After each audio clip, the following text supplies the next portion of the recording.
Almost time for South Africa to decide. The Independent Electoral Commission is launching the 2024 National and Provincial Elections. It will reveal the slogan and logo for the polls and further give an update on its state of readiness. But importantly, the IEC will also announce when the final registration weekends will actually take place. So our senior reporter, Aviwe Mtila, joins us from the launch held in Midrand this morning to have this conversation and keep me abreast. Aviwe, a very warm good morning to you. Colleague, I can see from where you stand, it seems like it's all systems go in terms of preparations for that launch. But let's talk about why this is important for the IEC and why it's important for them to update South Africans about how far they are in terms of their state of readiness. Dumelo, not only for today's launch, but for the elections, 2024 national and provincial elections that happen on the 30th year of democratic South Africa. The IEC says it's ready on its side, aside the issues playing out, of course, in the highest court in the land, the Crown Court, where the independent candidates want, that look into the electoral amendment bill. In fact, let's bring in the CEO of the IEC, Simon Mabulo. Thank you for joining us at ENC. But maybe let's start on that point. All systems go, you say, but there is, of course, issues that are playing out in court. How then do you navigate saying that you're ready for the elections while there's still issues that are outstanding?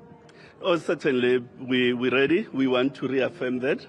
And the matter before court is an important one for the country. It raises a significant issue for the country and for the nature of our electoral democracy. But it's important that we give the court the space to deliberate on the matter, consider all the merits, and hopefully arrive at a judicious decision. So we leave it in the hands of the court. And will it not have a bearing then on when the elections itself is set, or what impact will it have on your state of readiness for next year's elections? We're working on a basis of the law as it stands. If the court decides otherwise, then we will have to make adjustments, whatever those adjustments may be. And hopefully we still are able to do an election within the constitutionally defined time frame. Okay, and as it stands, maybe give us the numbers. How many political parties are registered with the IEC, and how many can we see on the ballot paper itself? There are over 300 parties that are on the party register who are eligible to contest this election. But we are not at a point where we could say how many of them met the participation requirements, i.e. the deposit that must be levied. And if they are not in any of the legislative assemblies at the moment, the number of signatures that they need to tender as part of fulfilling the participation requirements. And will we see changes on the ballot paper? What new avenues are we looking at the ballot paper, given that also, never mind the issue that's playing out in court, but independent candidates themselves, a first for South Africa? Well, the ballot paper landscape will certainly be different come 2024. Certainly, there'll be 3 ballots as against the 2 to which we have become accustomed. There's an additional ballot paper for the National Assembly, which is called a regional ballot. On the regional ballot will participate political parties as well as independent candidates. The length of the ballot, we're holding our thumbs. We don't know how long that ballot would be, but we are confronted with the prospect of a double column ballot if the number of contestants go beyond 46. And if they go beyond 98, we might even have a multi-page ballot, which would be a first for the country.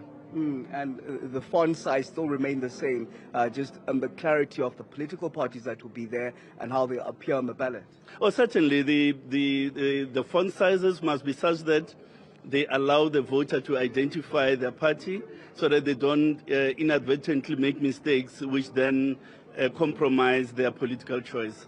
Okay, and then just maybe an update on the online registration and just registration for the elections themselves. How's that going? When are we likely to see the end of that?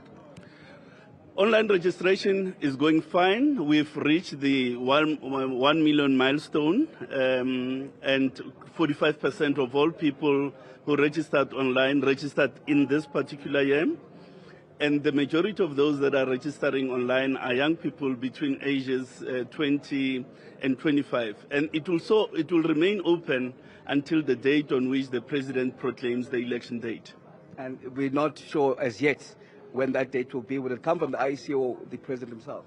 No, the President will, once he's made the determination, after consulting with the Commission, he'll announce and declare the date. All right, thank you very much. Simon Babulo is the CEO of the IEC. As they say, all systems go. The online registrations are happening accordingly and everything is running smoothly thus far, even though there are those challenges in court where the independents want to look at how the Electoral Amendment Act was actually constituted, and they want changes there, even wanting more seats when it comes to the 200 that have been allocated at the National Assembly thus far.